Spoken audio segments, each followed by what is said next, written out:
네, 이번엔 취재 기자와 함께 눈폭탄 뒤로 찾아온 강추위 원인 또 앞으로의 전망 들어보겠습니다. 네, 김민경 YTN 기상재난 전문기자 스튜디오에 나와 있습니다. 어서 오세요.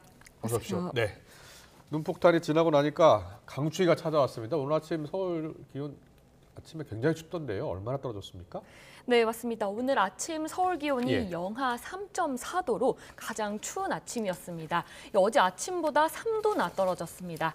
특히 찬바람에 체감온도는 영하 5.6도까지 떨어져서 이 몸으로 느껴지는 추위는 더 심했을 텐데요. 예. 이 경기 북부인 파주는 영하 7도, 강원도 대관령은 영하 11도까지 기온이 내려갔고요. 이 강원도 횡성 안흥면은 영하 16.3도까지 곤두박질했습니다. 네, 눈이 그치고 이렇게 갑자기 기온이 뚝 떨어진 이유가 뭔가요? 네, 오늘 아침에 예. 하늘 한번 보셨을까요? 예. 네, 오늘 아침 하늘을 보면 어제와 다르게 굉장히 맑았습니다. 이 구름이 사라지면서 밤사이 지면에서 열이 빠져나가는 복사냉각 효과가 커졌기 때문인데요. 여기에 곳곳에 녹지 않고 쌓여있는 눈도 한몫했습니다. 이 눈이 쌓여있으면 눈의 수분이 공기 중으로 날아가면서 열을 뺐기 때문에 온도가 더 떨어지게 되는데요. 예. 이 손에 알코올을 묻히면 이게 날아가면서 순간적으로 시원해지는 것과 비슷한 원리입니다. 그렇군요. 오늘 출근길에 보니까 눈이 녹지 않고 쌓여있는 곳들이 많더라고요. 네, 맞습니다. 그 부분을 가장 예. 조심해야 될 것 같은데요. 이번 눈이 무겁고 습기가 많은 네. 습설이라는 말 많이 들어보셨을 겁니다. 이 습설의 반대인 건설은 스키장에 있는 눈 생각하시면 될 텐데요. 예. 이 건설은 수분이 없어서 기온이 낮아지더라도 이 눈 알갱이 결정 자체로 남아있기 때문에 뽀득뽀득합니다. 네. 하지만 습설은 얼어버리면 얼음이 되면서 더 딱딱해지는데요. 이 비유하자면 냉동 만두를 생각하시면 됩니다. 이 냉동 만두를 바로 냉동실에 넣지 않고 늦게 넣어버리면 이 만두끼리 붙어서 떼기 어렵게 덩어리가 져버리잖아요. 예, 예. 그렇죠. 네, 그런 경험 한 번씩들 있으실 텐데요. 이 습설도 잠깐 녹았다가 이 밤사이 기온이 낮아지면서 얼면 더 단단한 얼음 덩어리로 굳어버리는 겁니다. 그래서 빙판길로 변할 수 있기 때문에 이렇게 눈이 남아있는 곳에서는 특히 주의하셔야 합니다. 네, 빙판길 주의해야 할 텐데 오늘 오후부터 눈이 또 온다고 해서 걱정했는데 많이 내리는 건 아니죠? 네, 맞습니다. 이 구름 상태를 볼 수 있는 레이더 화면 보실까요? 현재 레이더 화면입니다. 이 오후에 북서쪽에서 한 차례 구름대가 더 내려왔다가 지금은 남동쪽으로 이렇게 내려가서 강원과 충청, 영남, 호남 일부 지역에만 이렇게 산발적으로 위치해 있고요. 지금 이렇게 북서쪽에 위치해 있는 비구름대, 눈구름대들이 이렇게 들어오게 되면 퇴근 시간대에 이제 들어올 걸로 보이는데요. 이 보시는 것처럼 강하지 않아서 쌓이더라도 1cm 안팎으로 쌓이거나 흩날리는 정도일 걸로 보입니다.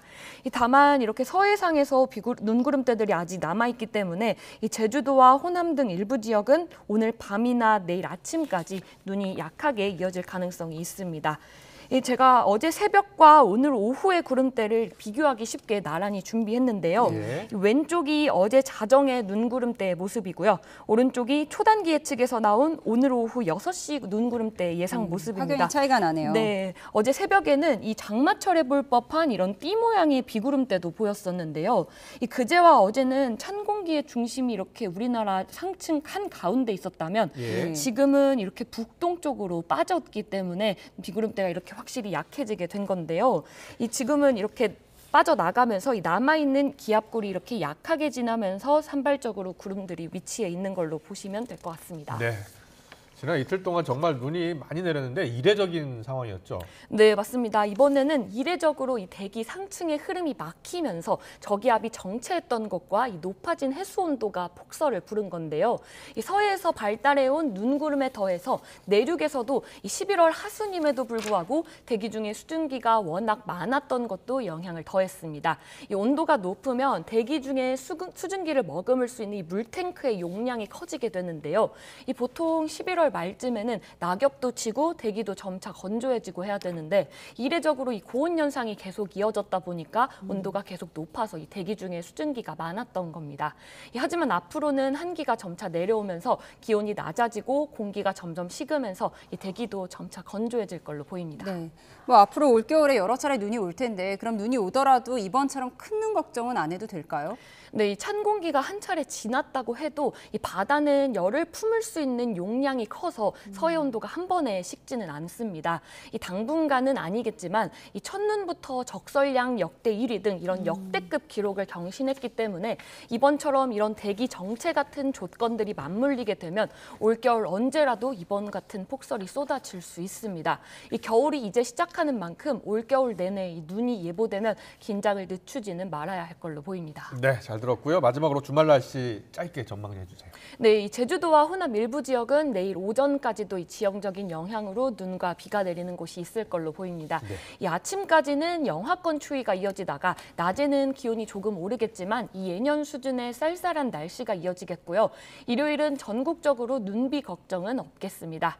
이번 주가 마치 겨울의 예고편을 본 거라면 이제 본격적으로 겨울이 시작하는 다음 주 초반에 기온이 또다시 뚝 떨어지겠는데요. 이 서울이 영하 3도 안팎이겠고 일부 중부 내륙은 영하 5도 이하가 예상됩니다. 이 눈 예보도 있는데요. 아직 구체적인 강수량과 적설량은 예보되지 않았지만 다행히 이번만큼은 많은 양은 아닐 걸로 보입니다. 네, 잘 들었습니다. 지금까지 김민경 기자와 함께했습니다. 고맙습니다. 고맙습니다.